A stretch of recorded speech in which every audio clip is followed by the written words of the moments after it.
Hello friends, welcome to Creative Medicine. In this lecture, we will learn about. Hello friends, let us now learn some important points about gastroschisis. So what do you see in gastroschisis? In gastroschisis you will see presence of there will be splitting of abdominal wall occurs from the right side with herniation of bowel. There will be splitting of abdominal wall from right side with herniation of bowel. So here if you will see that the bowel is exposed and it is not covered. Here the problem is not in the returning. There is no problem in the return or returning back of contents. Here there is a defect in the abdominal wall on the right side. So through this defect there will be herniation of the bowel.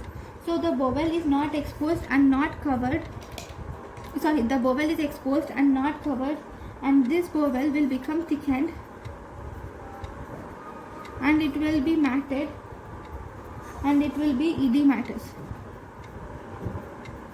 It is actually associated with intestinal atresia. Now what are the risk factors of this gastroschisis?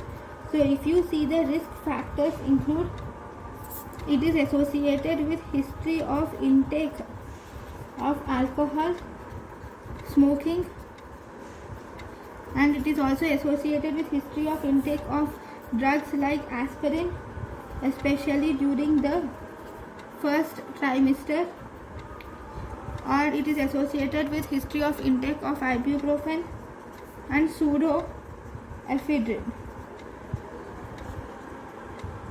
Here this gastroschisis is actually most common if the mother is less than 20 years of age. If the mother is less than 20 years of age, then the gastroschisis is common, and it is not associated with any congenital malformations.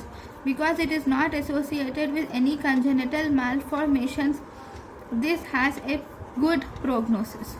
Okay, so this is about the gastroschisis. Thank you. Thank you and thank you for watching.